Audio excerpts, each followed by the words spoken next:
It is fall in Michigan, and this is what it looks like. Welcome to another early morning Sunday show.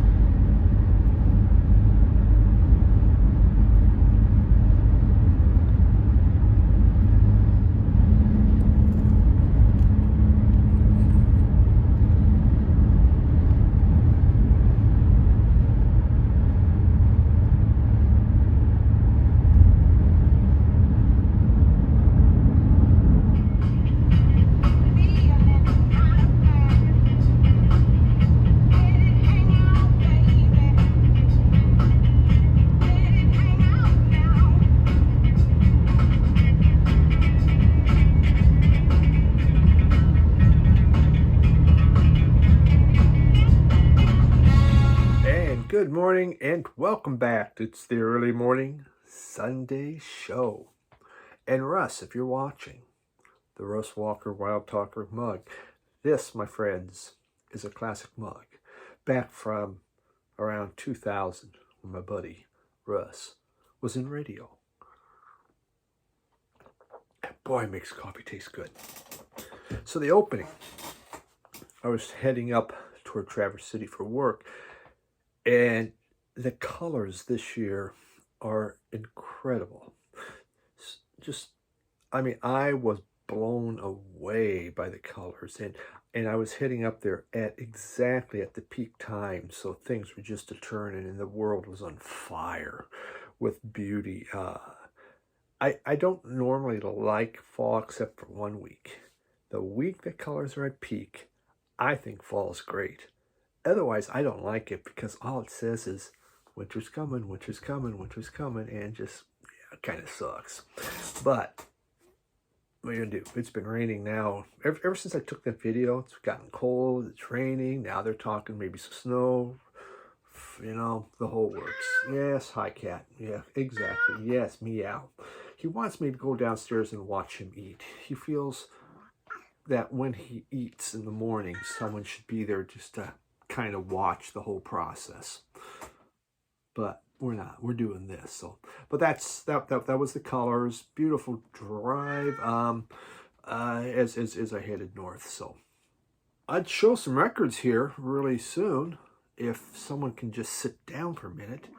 Yes, meow. I know. I got it. I'm not moving, dude. Sit. You know, a dog, you do that and they go down, right? You do it on a cat, it raises its butt up. Yeah. There we go. Okay, slow motion. Coffee. Got it. All right. So, that was the opening and the thumbnails. I learned something. Did you know? I'm going to let you know this. It's a secret on YouTube. That on YouTube, there's actually instructional videos. I thought all the videos dealt with music, VC. I have learned that if you want to learn how to do something, you go to YouTube. There's actual videos on that. Now, I don't know. There might only be a couple of things. I'm not sure, but that's what I learned.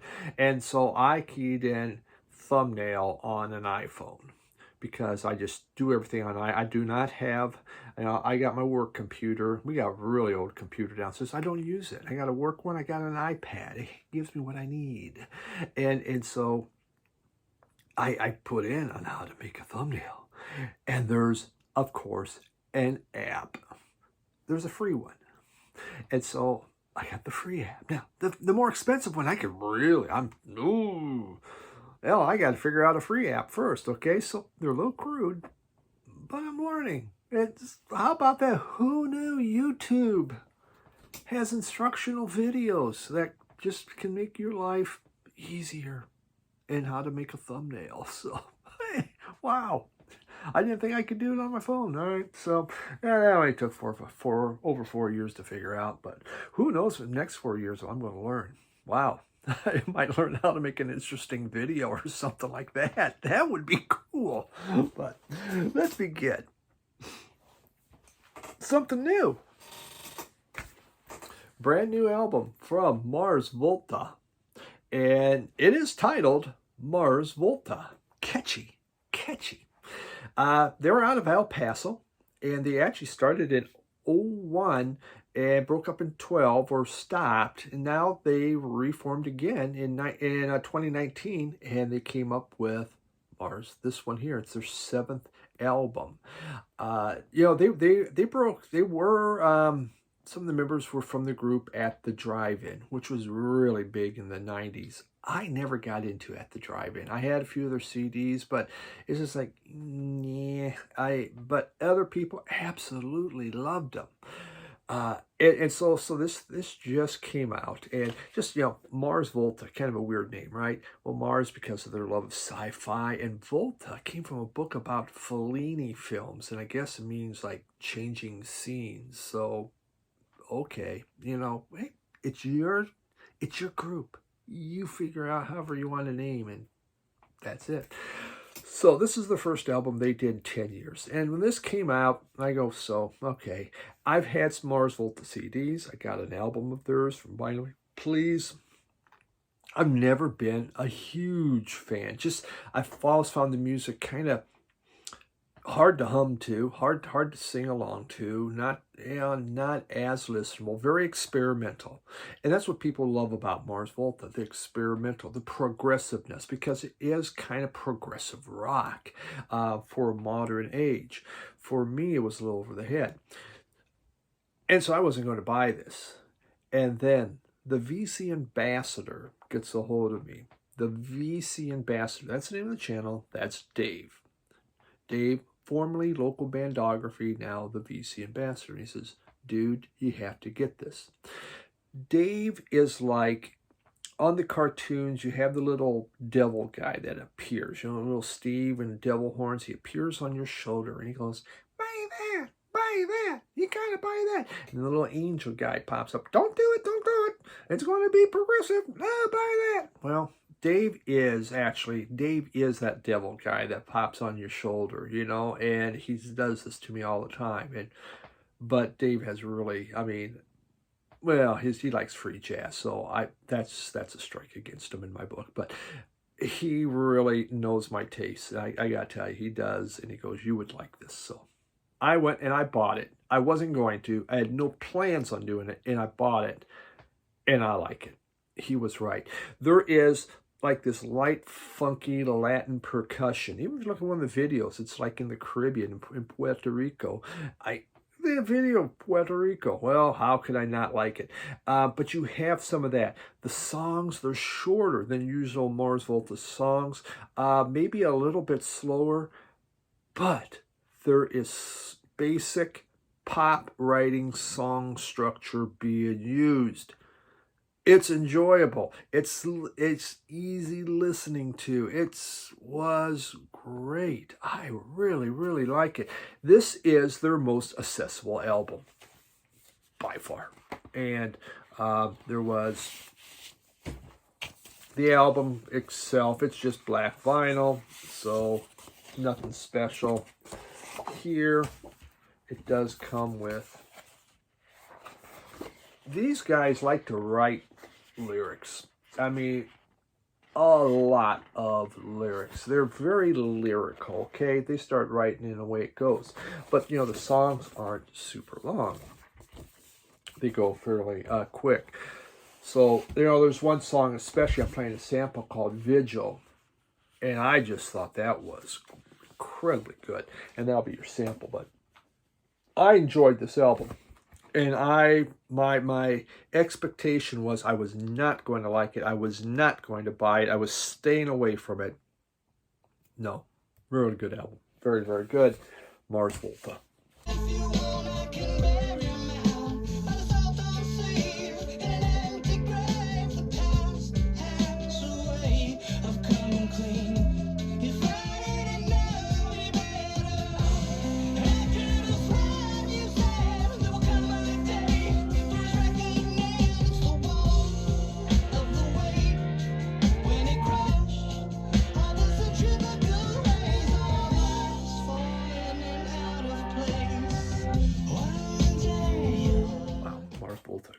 said, it's a great album. Again, they are big. Their earlier stuff is highly collectible. Oh my God, if you have some of the originals of that stuff, through the roof in prices. So people love them.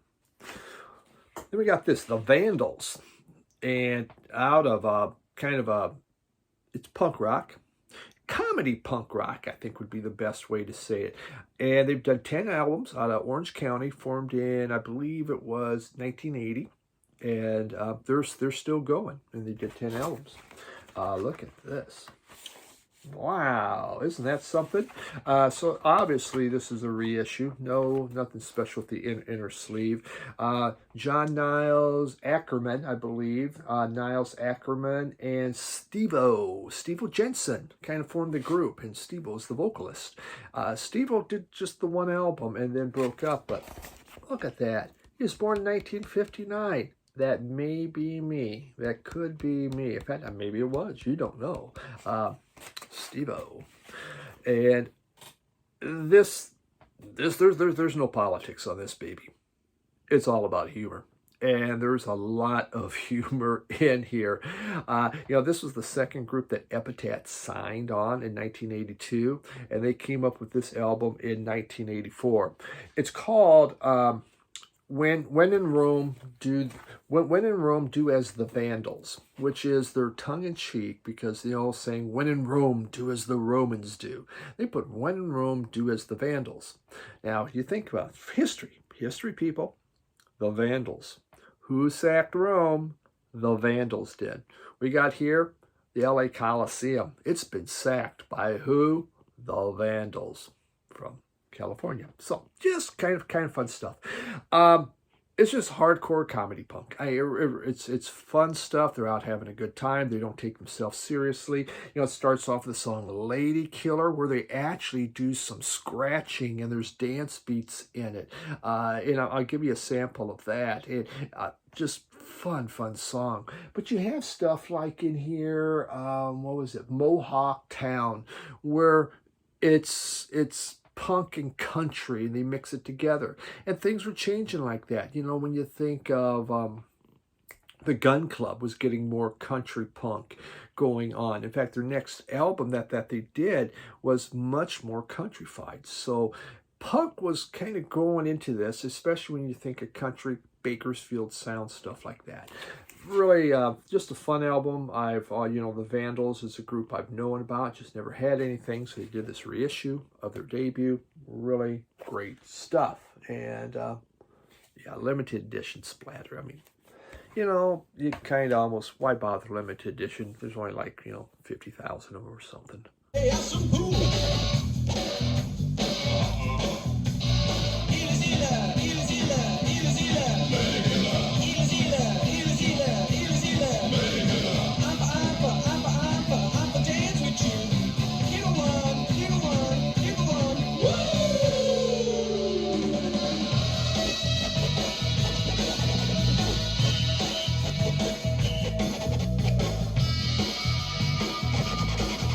shown in the DC probably to death. I finally got it on vinyl. I had it on CD when this sucker came out, from Chris Isaac out of Stockton, California. He's actually born in '56. And you talk about reverb-laden rockabilly. That is Chris Isaac. He was the class valedictorian, so this dude's, he's pretty smart. He was also the captain and the head of the cheer squad.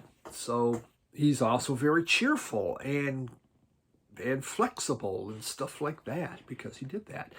But his songs is all concentrated on love, loss, and heartbreak. He is the Roy Orbison of the 90s and up. I think that's about the easiest thing you can do it.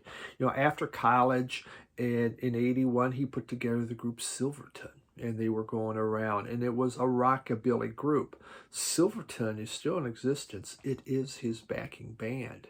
But here, like a lot of his albums, he channels his inner Roy Orbison. Heart-Shaped World, this one here came out in 1989. It's his third album. And it probably would have gone into obscurity except for David Lynch. think of his music, this guy's music in a David Lynch soundtrack. Talk about perfection, right? You know, what was it? A Blue Velvet. Lynch used Roy Orbison's song on there. And, well, David Lynch's next ones, what was it called? The name of the movie was, what was it called? Come on. I'm trying to think. Oh, no, it wasn't. I want to say Wicked Game. Wild at Heart. That was it. Wild at Heart. Wild at Heart. He used the song Wicked Games. And people loved it. And they wanted to find out where this Chris Isaak, what's this? Where'd you get this? Where did it come from? And that put this album on the map. And became really, really popular. And it is. I mean, Wicked Games, and when that thing came out, it was just, I played it constantly on my CD. And this is, I'm sure that's a limited edition white vinyl on Sun Records, which very appropriate for him. Yeah, I just never got enough of this CD. But, you know, honestly, you'd always just be flipping over to Wicked Games. But the whole album is great. There's not a lot of fast tracks on here. It is more of definitely more ballady. It is a late night soundtrack, perfect late night soundtrack. It's elegant. And just, man, this guy has a great baritone and a falsetto. It's just incredible. And yeah, I mean, what can you say? To me, it is just one of those classic, great albums. Chris Isaak's Heart-Shaped World. Say little pie, so much to say. Oh, what a game. Little girls playing, it must be wrong to love you like I do. It must be wrong to love you like I do. A little African music. Be ashamed not to do that. Fiji, the word's French. So let's just say I'm screwed, right? There's a little ding on there. Here we go.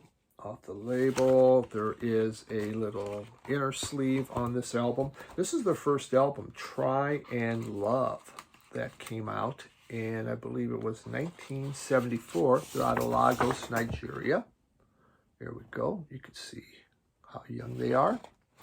They were a high school band. And they're just a bunch of high school kids. And this, Fiji, means, what was it called? Of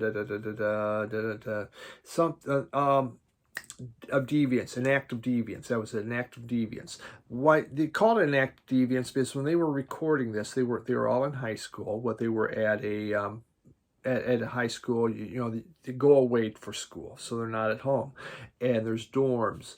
And there's fences around them, and you're not supposed to leave at night. Well, they would sneak out, and it was an act of deviance because they would have to sneak back in and climb over the fence or whatever to sneak back into the dorms. That's how it came. This is an issue. Again, these they were all just kids, all in high school, and you could see how young they look. So when they came out with it, so when they went to do this album, one of the members from BLO, Odien Iraju, I'm saying it wrong, but he was from BLO, and I've showed a few of their albums, which were incredible. He was recording this, but the difference was they went into the studio Lagos, and there was an 8-track. It was an 8-track studio, and it was the first album that they brought in studio musicians. They brought in other people to overdub the guitars and overdub some of the drum parts. So a lot of what you hear on this album is not the members of the group. They were overdubbed in to give it more oomph. And this came out, as I said before, Try and Love. It is their first album. It is filled with distorted guitars. There's organ. Of course, you have the African drumming. That African rhythm is going on, and the percussive groove is happening, propelling it forward. Not Sam Rock, but of a similar vein coming out of Nigeria. It is, you know, the vocals are in English, and it's very listenable. It's not as hard rock like you would hear on a BLO album. Again, a little quieter. There is kind of a little balladry at time, but there is just some really psyche, funky guitar stuff going on. Cool group. I've shown a couple of their albums before, but I never had the first one. So now, hey, we got the first one here, and really, really good from a bunch of little kids. They did 4 albums, and they broke up in '78. I think a lot of it was just they wanted to move on with their lives, and music, of course, was changing.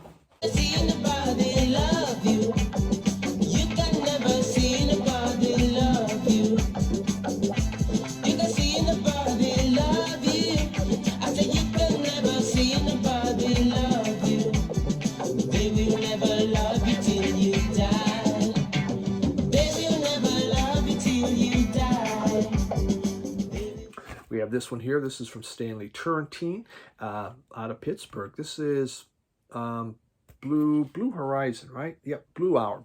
I don't know what I'm talking about. Blue Hour came out in 1960. This is a 1985 reissue. Relaxed, bluesy sound. That's the best I can tell you. This is late night relaxing music. It's just ballady. It's easy listening jazz. And there's nothing like the hard bop, bebop really, really happening. But it's beautiful. If you just want something, if you just want to put your feet up and to relax, this is a great album to do it. Stanley Turrentine's tenor sax was marvelous at that. Very, very nice. You could just sit back and not worry about a thing. Was it Gene Harris on piano, Andrew Simpkins on bass, Bill Dowdy on drums? You don't have any of the big, you know, hitters on here. Beautiful, easy listening, relaxing jazz. But if you want to snap your fingers, you just may not on this. But I do like Stanley Turrentine. His stuff is very inexpensive to find out there. And it's just you're not going to get anything that's like, wow, what is that going on? He made music that the masses really, really love.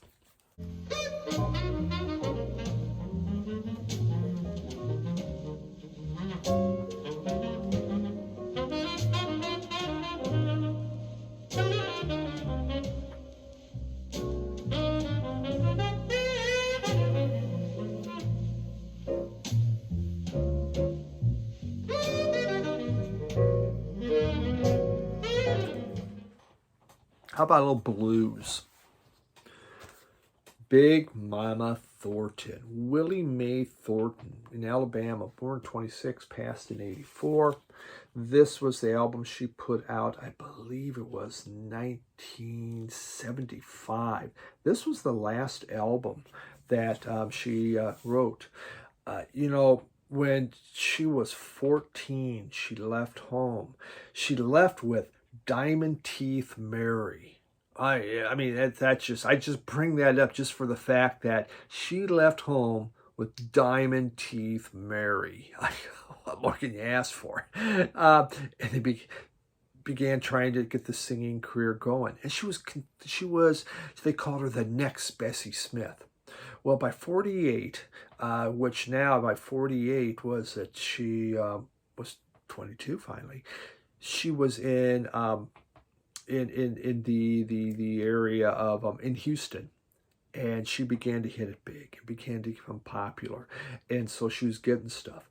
Her biggest song that she's known for is Hound Dog, and that was a Lieber and Stoller album song, and she took Hound Dog and she just roared. She had this growl, Big Mama. There's a reason Big Mama is 450 pounds at her biggest mama is. And so she did the song. Well, you know, and it was popular there, but then Elvis takes Hound Dog. Now, Hound Dog is a song about black woman empowerment. Elvis takes it, and suddenly it's about a rabbit. Ain't nothing but a rabbit, but it ain't no friend of mine. And the whole song thing just changed from really what it's all about. But he made it big. And she was always a little bitter about that. But she also wrote the song and sang Ball and Chain that was picked up by Janis Joplin. So, she had a pretty good career, but like all blues people, it began to die out. And as compared to Bessie Smith, alcohol. Alcohol took her away. She was at her height 450 pounds. When she died, she was 95 pounds, died of her lung failure. Look at, this is not a 450-pound woman. You could see she was in this alcoholism problem. She was losing all this weight. Big Mama was no longer Big Mama Thornton. And you look at her early albums.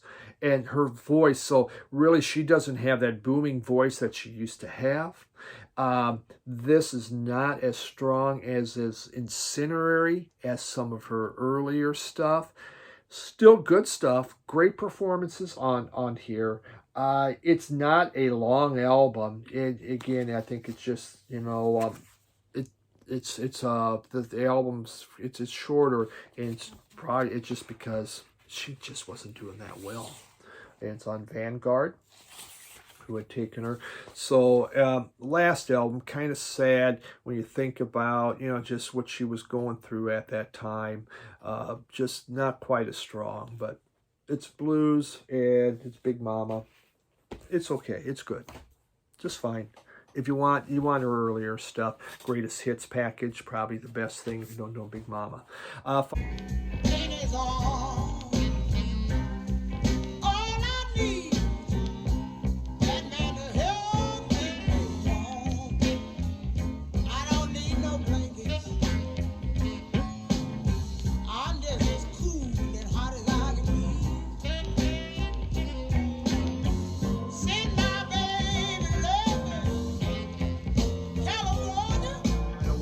Is just real quick. We have the Honeymoon Killers out of New York from 83 to 94. There's a Belgian group called the Honeymoon Killers. Both of these groups had named themselves after a movie that was called The Honeymoon Killers that came out in 1970. This is their third album, Let It Bleed, in 1986. It is, the easiest thing I could tell you, it's like the Cramps, but no rockabilly. No rockabilly. No rockabilly. It's off their own left record label, Fur. And try it out. You can see there, upside down as always. And it's just music. It's dark. It's brooding. It's interesting. It's not essential. I'm going to give you a sample of the song Godzilla from Blue Oyster Cult. They do their own version of it. But you got things like Dr. Payne, Dip It in the Gravy, Day of the Dead, The Zoo Train, Brain Dead, Bird Brain, Face of the Beast, Don Gato. So kind of just darky, punky, a little gothy going on. Scary album cover. I need to do that. I'm going to have to do that. Thread out there on scary album covers. I have my own idea of that. So yeah, there we go. Honeymoon Killers. Nothing, if an inexpensive album, something kind of cool. It's called Let It Breed. Excuse me. Wow. What do we need? Okay.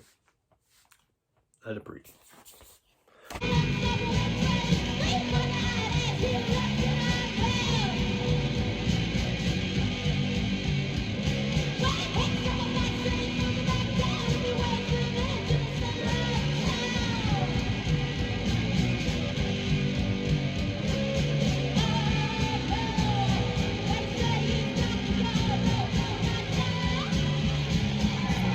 That's it for the week. Appreciate it. I'm working on something for the midweek already, so very happy. I did my favorite albums of 1978. I just had recently done that.